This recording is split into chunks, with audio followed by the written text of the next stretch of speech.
Shalom, Bapak Ibu terkasih dalam Tuhan Yesus Kristus. Sebelum kita membaca dan merenungkan akan firman Tuhan, mari kita satu dalam doa memohon tuntunan kuasa Roh Kudus. Kita berdoa.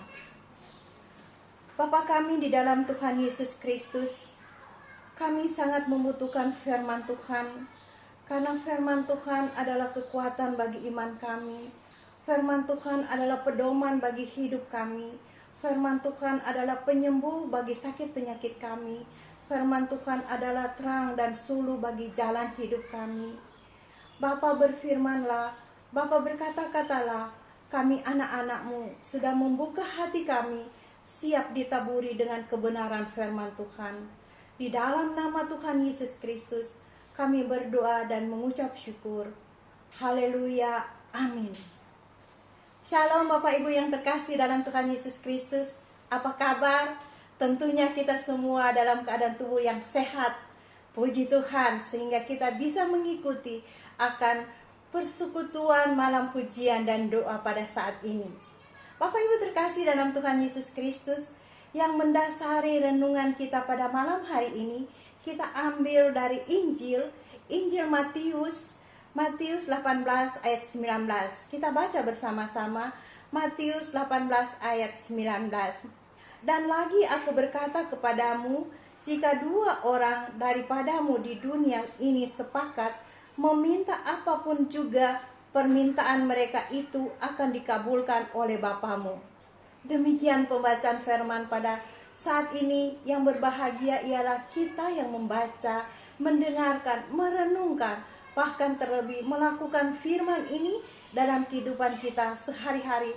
Tentunya lebih berbahagia kalau kita menyampaikan kebenaran firman Tuhan ini kepada orang lain. Terpujilah Kristus, haleluya. Bapak Ibu terkasih dalam Tuhan Yesus Kristus, melalui pembacaan firman Tuhan pada saat ini saya mengambil tema tema kita pada saat ini yaitu sepakat dalam doa. Kesepakatan dalam doa akan tercipta kalau ada kesatuan. Apakah Bapak Ibu masih ingat ada pepatah yang mengatakan bersatu kita teguh, bercerai kita runtuh? Ungkapan ini menggambarkan bahwa ada kuasa, ada berkat, ada sesuatu makna yang luar biasa di dalam persekutuan. Dan yang menjadi pertanyaan bagi kita, mengapa kesatuan itu penting dan bagaimana mewujudkannya? Bapak Ibu yang terkasih dalam Tuhan Yesus Kristus, yang pertama kita akan menjawab dulu, mengapa kesatuan itu penting? Kesatuan itu penting karena memiliki nilai yang khusus di mata Allah.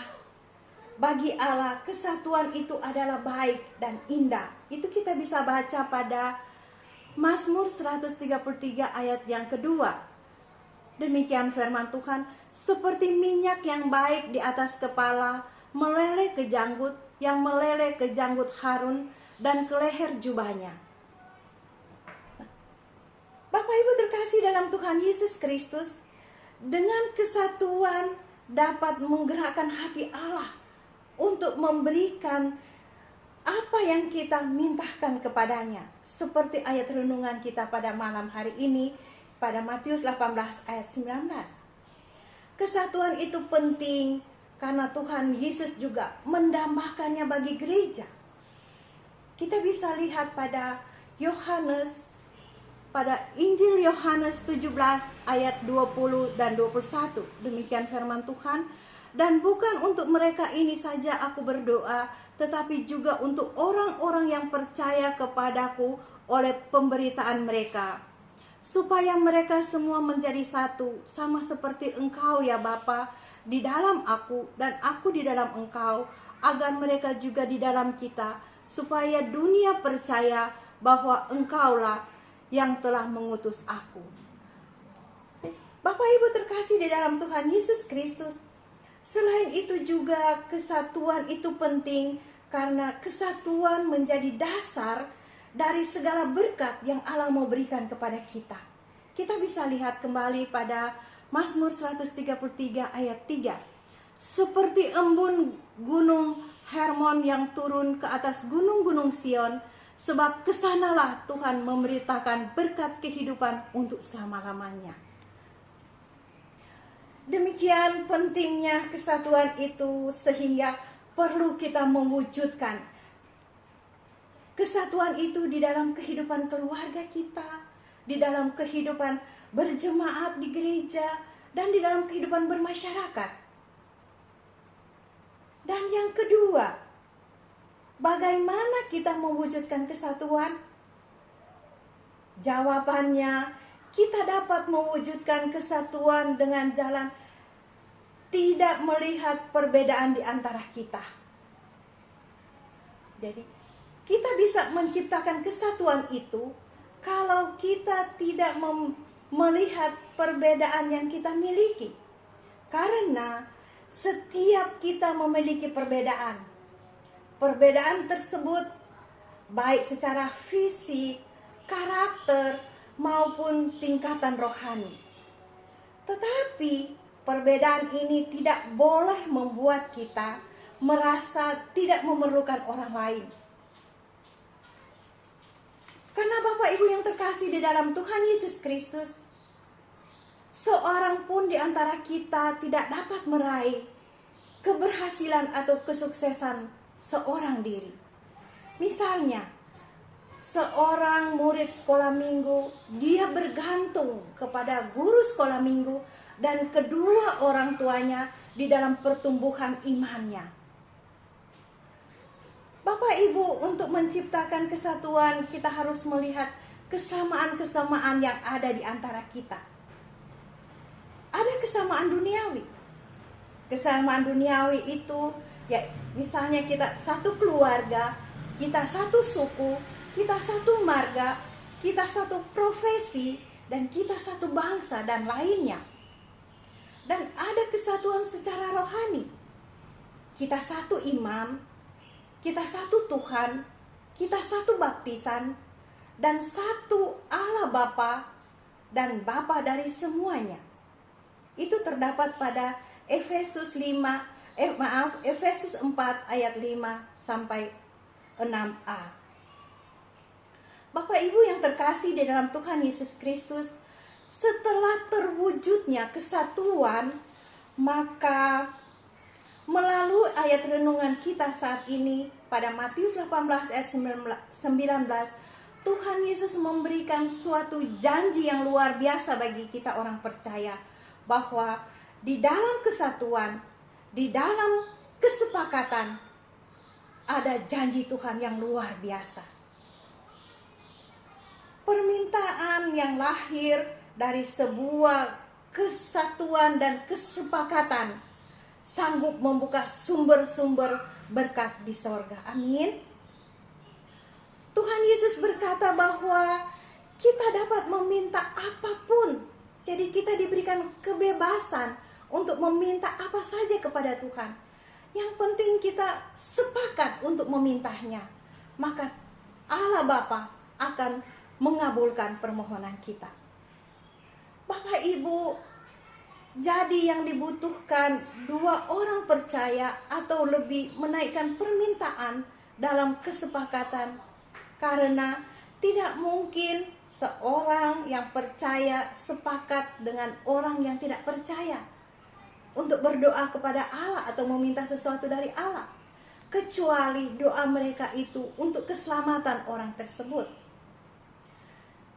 Tetapi bila ada dua atau lebih umat Tuhan yang percaya, masing-masing mengizinkan pikiran Kristus dan sifatnya menguasai mereka untuk menaikkan doa sepakat, percayalah, sesuatu yang luar biasa pasti terjadi. Amin. Bapak Ibu terkasih dalam Tuhan Yesus Kristus, menurut Clark Commentary bahwa kesepakatan adalah kesatuan antara hati, kerinduan, harapan, dan suara dua orang percaya atau lebih. Jadi, ibaratnya alat musik yang dimainkan dalam keharmonisan. Tentunya akan menyejukkan hati kita yang mendengarkannya. Demikian juga doa anak-anak Tuhan, doa orang-orang percaya akan menyukakan atau menyenangkan hati Tuhan. Sebuah simfoni terdiri dari bermacam-macam alat musik. Dan masing-masing alat musik ini memiliki ciri khas dan keunikannya sendiri.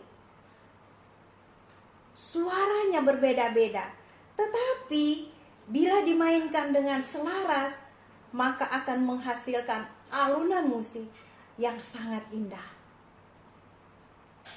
Bapak Ibu terkasih dalam Tuhan Yesus Kristus, inilah pesan yang Tuhan Yesus mau berikan kepada kita saat ini, bahwa Tuhan Yesus mau menyatakan banyak hal yang luar biasa di antara kita. Saya dan Bapak Ibu terkasih dalam Tuhan Yesus Kristus, tetapi itu lahir terlebih dahulu dari sebuah kesatuan dan kesepakatan orang percaya. Bapak Ibu yang terkasih dalam Tuhan Yesus Kristus, memang benar kesepakatan dalam suatu komunitas yang besar tidaklah begitu mudah. Tetapi kita harus memulainya dari komunitas yang terkecil lebih dahulu.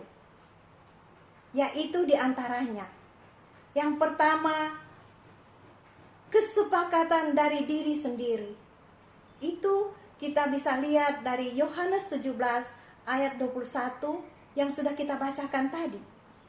Jadi kesepakatan dalam komunitas terkecil, yaitu kesepakatan yang lahir dari dan dalam diri kita sendiri. Yang dimaksud lahir dari diri sendiri artinya inisiatif untuk sepakat itu dari diri kita sendiri dulu. Karena tidak mungkin kita mau sepakat dengan orang lain kalau diri kita sendiri belum apa-apa sudah membangun benteng keengganan.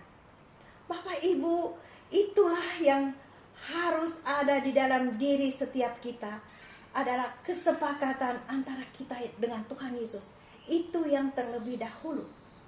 Apapun yang Tuhan katakan melalui firman-Nya, kalau kita sudah sepakat dengan Tuhan, maka kita akan melakukan firman itu. Selain kita sepakat dengan diri kita dan sepakat dengan Tuhan, kita juga harus sepakat dengan orang lain. Dan kesepakatan yang kedua, yaitu kita sepakat dengan pasangan kita. Kita sepakat dengan keluarga kita. Itu yang ada pada ayat renungan kita pada Matius 18 ayat 19. Siapa dua orang di dunia ini yang dimaksud oleh Tuhan yang paling sangat dapat bersepakat? Siapa? Dua orang di dunia ini yang paling dapat bersepakat. Tidak lain dan tidak bukan adalah antara suami dan istri. Ketika suami dan istri sepakat dan ketika suami dan istri sepakat di dalam Tuhan, lalu sepakat juga bersama dengan anak-anak mereka, maka ada janji Tuhan. Permohonan dan doa mereka akan dikabulkan oleh Tuhan.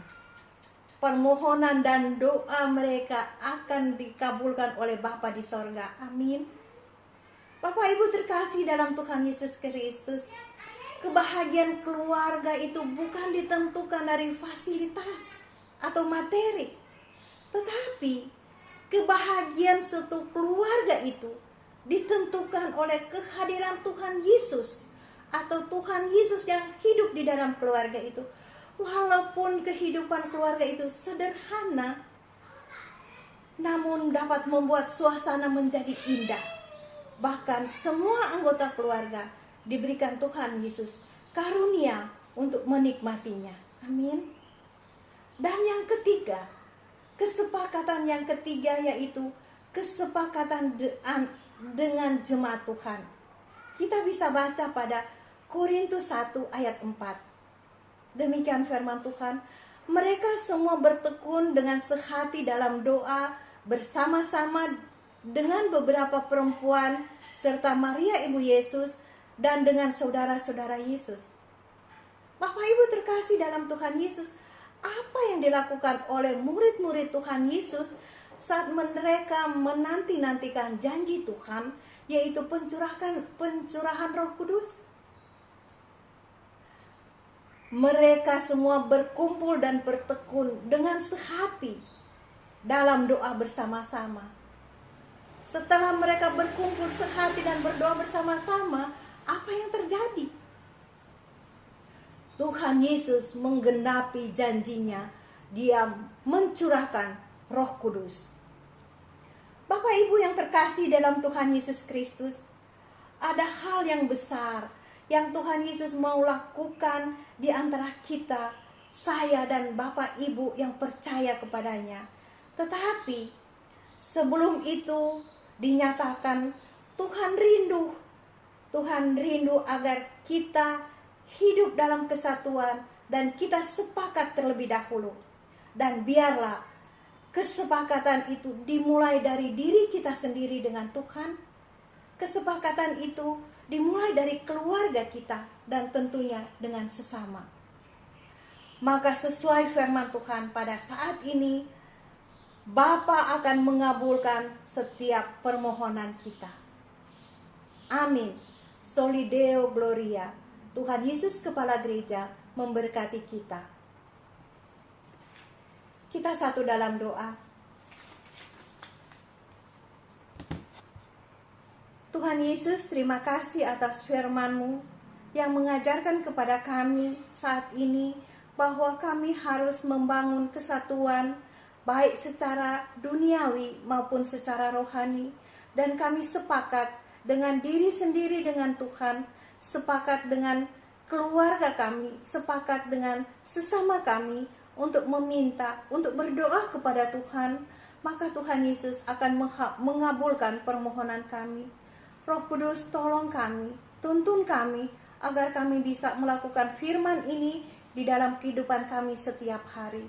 Terpujilah Kristus, di dalam nama Tuhan Yesus Kristus yang adalah Tuhan dan Juru Selamat kami yang hidup.